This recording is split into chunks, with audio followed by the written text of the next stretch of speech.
Film की शुरुआत 1967 से होती है, जहां एक गर्भवती महिला को अस्पताल ले जाया जा रहा है। वह गर्दन से गंभीर रूप से खून बह रहा है। ऐसा लग रहा है जैसे उस पर किसी जानवर ने हमला किया हो।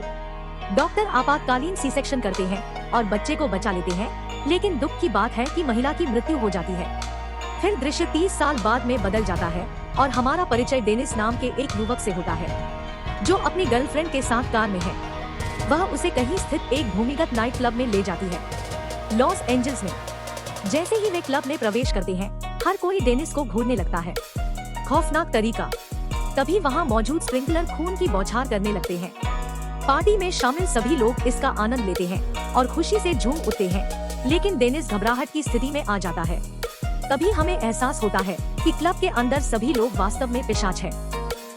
धीरे से वे अपना ध्यान डेनिस की ओर लगाते हैं और उस पर हमला करने के लिए आगे बढ़ते हैं, लेकिन ऐन वक्त पर हमारा नायक ब्लेड काले चमड़े की पोशाक पहने हुए घटनास्थल पर आता है। यह पता चला है ब्लेड शुरुआती दृश्य का वही बच्चा है जो अब पिशाच शिकारी बन गया है। पिशाच ब्लेड पर अपना हमला शुरू करते हैं, लेकिन वह अपने विशेष का उपयोग करके उन्हें आसानी से हरा देता है। हथियार, शस्त्र। आखिरकार क्विन को छोड़कर सभी वैम्प या तो मर गए या भाग गए। एक मांसल पिशाच। वह ब्लेड पर घात लगाकर हमला करने की कोशिश करता है, लेकिन जलकर गंभीर रूप से घायल हो जाता है। कुछ सेकंड बाद पुलिस घटनास्थल पर पहुंचती है, इसलिए ब्लेड लापरवाही से चला जाता है। अगले दृश्य में पुलिस क्विन के जले हुए शरीर को एक स्थानीय अस्पताल ले जाती है, जहां कर्टिस नाम का एक मुर्दाघर तकनीशियन और एक हेमेटोलॉजिस्ट डॉक्टर करेन जेनसन आचरण करते हैं। इस पर एक परीक्षा वे असामान्य रूप से विकसित सहित कई अनियमितताओं का पता लगाते हैं। जबड़े की मांसपेशियां। जैसे ही वे परीक्षण परिणामों पर चर्चा करते हैं, क्विन अचानक जीवन में वापस आता है और दोनों पर हमला करता है। डॉक्टरों ने पिशाच तुरंत कर्टिस को काट कर मार डालता है, लेकिन इससे पहले कि वह करेन के साथ भी ऐसा कर पाता, ब्लेड दिखाई देता है। उसने सहजता से क्विन की एक बाह काट दी, जिससे वह भाग गया।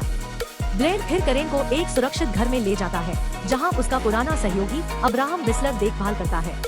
उसकी चोटें। इब्राहिम ने उसे लहसुन सार और सिल्वर नाइट्रेट का घोल दिया।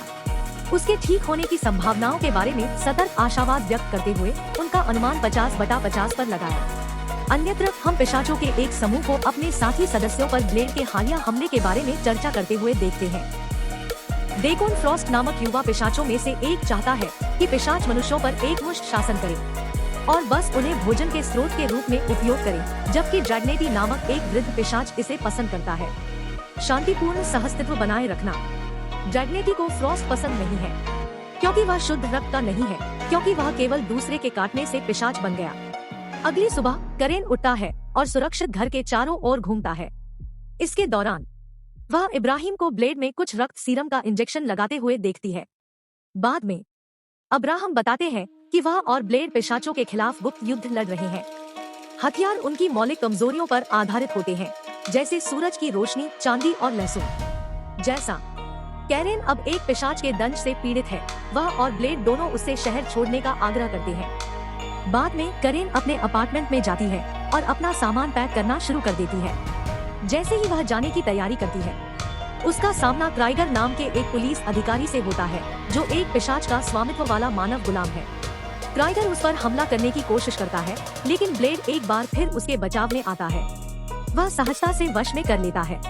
भ्रष्ट पुलिस वाला और उसकी गर्दन के पीछे एक टैटू देखता है। ब्लेड तुरंत इसे पहचान लेता है, डेकोन फ्रॉस्ट का निशान। इसके बाद वह क्राइगर को दूसरे वैम्पायर क्लब में ले जाने की उम्मीद में जाने देता है। इसके बाद ब्लेड और करेन क्राइगर को एक नए भूमिगत क्लब में ले जाते हैं। वहाँ उनकी मुलाकात पर नाम के एक रुग्णमोटे पिशाच से होती है, जो एक रिकॉर्ड कीपर के रूप में काम करता है। वे अत्याचार करते हैं उसे एक यूवी प्रकाश के साथ, यह मांग करते हुए कि वह जानकारी छोड़ दे। पहले तो मोटा आदमी मना कर देता है, यह कहते हुए कि वह छींकने की बजाय मर जाना पसंद करेगा, लेकिन जैसे ही यूवी प्रकाश उसकी त्वचा को जलाना शुरू कर देता है, वह बोलता है। पर्ल ने खुलासा किया कि फ्रॉस्ट एक अनुष्ठान का आदेश देना चाहता है, जहां वह 12 का उपयोग करेगा। रक्त देवता ला मैग्रा को जगाने के लिए शुद्ध रक्त वाले पिशाच। इस अंतर्दृष्टि से लैस यह जोड़ी पिशाच अभिलेखागार में और गहराई से उतरती है, जिसमें पिशाच बाइबल से निकाले गए पृष्ठ शामिल है। कुछ ही समय बाद वे खुद को क्विन के नेतृत्व वाले पिशाचों के एक गुट द्वारा घात लगाकर हमला करते हुए पाते हैं। अब उसका पिछला कटा हुआ हाथ ठीक हो गया है और वह फिर से उग आया है। क्विन प्रतिशोध लेने के लिए कृत संकल्प है, लेकिन जल्द ही उसे एहसास हुआ कि ब्लेड के कान में एक रेडियो लिंक है। कुछ क्षण बाद इब्राहिम वहां पहुंचता है, दृश्य और पिशाचों पर गोलियां चलाता है। अफरातफरी के बीच ब्लेड ने उसका दूसरा हाथ काट दिया। क्विन एक उपयुक्त अवसर का लाभ उठाते हुए तीनों फिर वहां से गुजर रही एक मेट्रो कार में सवार हो जाते हैं और वहां से भाग निकलते हैं। सुरक्षित घर में लौटकर अब्राहम ने करेन को ब्लेड की पूरी पिछली कहानी बताई। वह बताता है कि उसने ब्लेड को सड़कों पर बेघर लोगों को खाना खिलाते हुए पाया। इब्राहिम के अनुसार ब्लेड मानव और पिशाच गुणों का एक अनूठा मिश्रण है। पिशाचों की किसी भी कमजोरी के बिना उनकी अलौकिक शक्तियों को धारण करना, मानव रक्त का उपभोग करने की आवश्यकता को छोड़कर। इब्राहिम ने यह भी खुलासा किया कि वह रहा है ब्लेड की लालसा को कम करने के लिए सीरम विकसित किया जा रहा है, लेकिन ब्लेड का शरीर इसका विरोध करना शुरू कर रहा है। उसी शाम अब्राहम को पता चला कि करेन को ठीक करने का उसका प्रयास अप्रभावी था और कि वह पिशाचिनी बनने के करीब पहुंच रही है। इसके बावजूद कैरेन ने हार मानने से इनकार कर दिया, इसलिए वह उस अस्पताल में जाती है जहां वह काम करती थी और कुछ प्रयोगशाला उपकरण लाती है। उसके और ब्लेड दोनों के लिए इलाज खोजने का प्रयास करने के लिए प्रयोग करते समय एक संभावित विकल्प के रूप में थक्कारोधी EDTA उसे पता चलता है कि यह मौजूद है। जब इसे पिशाच के खून के साथ मिलाया जाता है तो एक हिंसक प्रतिक्रिया होती है। इसकी क्षमता को पहचानकर वह इसे पिशाचों के विरुद्ध एक शक्तिशाली हथियार के रूप में कल्पना करते हुए ब्लेड को दे देती है। इस बीच क्विन वैम्पायर बेस पर है और अपनी बार बार की विफलताओं के लिए फटकार का सामना कर रहा है। फ्रॉस्ट ने उसे वापस बाहर जाने और ब्लेड को जीवित पकड़ने का आदेश दिया। यह क्विन को उसका बॉस समझने में भ्रमित करता है और अन्य सभी पिशाच बहुत लंबे समय से ब्लेड को मारने की कोशिश कर रहे हैं, लेकिन अब तक कोई भी सफल नहीं हुआ। बाद में फ्रॉस्ट और उसके गुर्गे ड्रैगनेटी का अपहरण कर लेते हैं और उसे ले जाते हैं।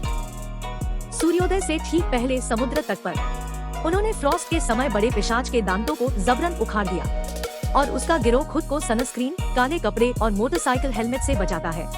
तब ड्रैगनेटी को सूरज की किरण के कारण जलकर मरने के लिए छोड़ दिया गया है। इसके बाद फ्रॉस्ट बाकी लोगों से भिड़ जाता है। वैम्पायर काउंसिल के बुजुर्ग उनके ला मैग्रा प्रोजेक्ट के लिए 12 लोगों को स्वेच्छा से नियुक्त करने की मांग कर रहे हैं। अगले दृश्य में जैसे ही ब्लेड शिकार के लिए और सामान खरीदने जाता है, अब्राहम और करेन उसकी चर्चा करते हैं। पिशाच के दंश को ठीक करने का नवीनतम प्रयास। कैरेन को यकीन है कि नया फॉर्मूला उस पर काम करेगा, लेकिन वह अनिश्चित है कि ब्लेड के पिशाचपूर्ण स्वभाव के कारण इसका उस पर क्या प्रभाव पड़ सकता है। फिर भी वह अपने विश्वास पर दृढ़ है कि वह उसकी खून की प्यास को ठीक कर सकती है, भले ही इस प्रक्रिया में वर्षों लग जाएं। जैसे ही दोनों बातें करना जारी रखते हैं, फ्रॉस्ट और उसके आदमी अचानक सामने आ जाते हैं। उनके सुरक्षित घर के अंदर घुस जाओ। इब्राहिम अपनी विशेष बंदूक से उन्हें गोली मारने की कोशिश करता है, लेकिन वह आसानी से अभिभूत हो जाता है और पीटा जाता है। फिर बुरे लोग कैरेन का अपहरण कर लेते हैं और घटनास्थल से भाग जाते हैं। थोड़े समय बाद ब्लेड घर लौटा है और अब्राहम को वानस्पतिक अवस्था में पाता है। पिशाच संक्रमण के कारण वह मरने के कगार पर है। अपने अंतिम क्षणों में वह इसके बारे में खुलासा करते हैं। फ्रॉस्ट का ला मैग्रा प्रोजेक्ट, जिसमें बताया गया है कि वह ब्लेड के खून की तलाश में है। अब्राहम फिर ब्लेड से सावधान रहने का अनुरोध करते हुए कहता है कि मानवता का अस्तित्व उस पर निर्भर करता है। इसके बाद वह ब्लेड की बंदूक पकड़ लेता है और अकल्पनीय काम करता है, इस डर से कि वह एक पिशाच में बदल जाएगा। क्रोध से व्याकुल होकर ब्लेड ने फ्रॉस्ट के मुख्यालय में घुसपैठ की और उसके सभी लोगों को मार डाला जो उसके रास्ते में आते हैं। वह EDTA से पिशाचों पर हमला करता है, जिससे वे फूल जाते हैं और उनमें विस्फोट हो जाता है। खून की बौछार। ब्लेड अंततः फ्रॉस्ट के कार्यालय पहुंचता है, जहां उसका सामना होता है एक औरत। वह उसे एरिक नाम से बुलाती है, जिससे पता चलता है कि वह उसे अच्छी तरह से जानती है।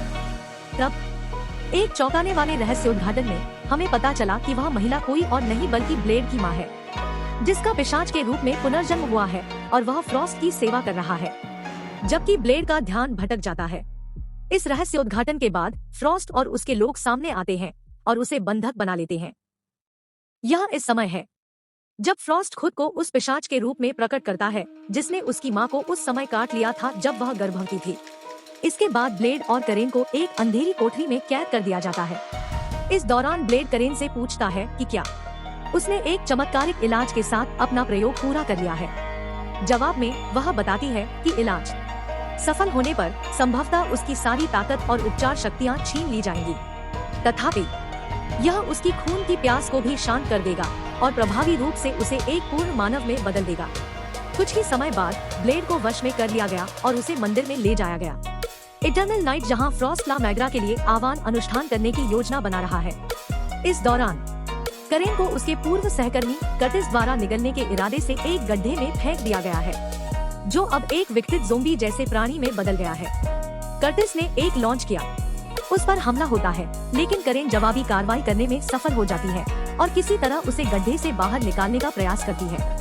अगले दृश्य में ब्लेड को एक बड़े यातना उपकरण में डाल दिया जाता है, जहां उसका खून निकाला जाता है। जैसे ही अनुष्ठान शुरू होता है, परिषद के 12 सदस्य होते हैं मार डाला गया और उनकी आत्माएं फ्रॉस्ट द्वारा अवशोषित कर ली गई, जिससे वह ला मैग्रा में बदल गया। रक्त देवता। थोड़ी देर बाद करेन ब्लेड को यातना देने वाले उपकरण से मुक्त करने में सफल हो जाती है, लेकिन अब वह बहुत कमजोर नजर आ रहे हैं। यह महसूस करते हुए कि ब्लेड को समय पर ठीक करने का केवल एक ही तरीका है, करेन उससे उसका खून पीने के लिए कहती है। पहले तो वह विरोध करता है, लेकिन कोई अन्य विकल्प न देखकर अंततः वह विरोध करता है। उसकी गर्दन से खून चूस लेता है। ब्लेड कुछ ही समय में पुनर्जीवित हो जाता है और अधिक मजबूत प्रतीत होता है, पहले से कहीं ज्यादा। हालांकि फ्रॉस्ट ने ला मैग्रा की शक्ति को सुरक्षित करते हुए इस समय तक अनुष्ठान पूरा कर लिया। फ्रॉस्ट का सामना करने से पहले ब्लेड की मां अचानक आती है और उसे लड़ती है, जबकि ब्लेड चालू है। अपने जीवन को समाप्त करने के कगार पर वह मातृ बंधन का हवाला देते हुए उसे भावनात्मक रूप से हेरफेर करने की कोशिश करती है। हालांकि ब्लेड उसकी चाल में नहीं फंसता है और अंततः उस पर घातक प्रहार करता है, जिससे उसका अंत हो जाता है। उसका जीवन। फिर वह अपने ट्रेडमार्क को पुनः प्राप्त करते हुए शेष पिशाच रक्षकों के माध्यम से लड़ता है। तलवार और अपने धूप के चश्मे को पुनः प्राप्त करने के लिए ट्विन का सिर भी काट दिया। इस बीच करेन भी लहसुन की गदा का उपयोग करके कुछ पिशाचों को बाहर निकालने में ब्लेड की मदद करता है, जिससे उनमें विस्फोट हो जाता है।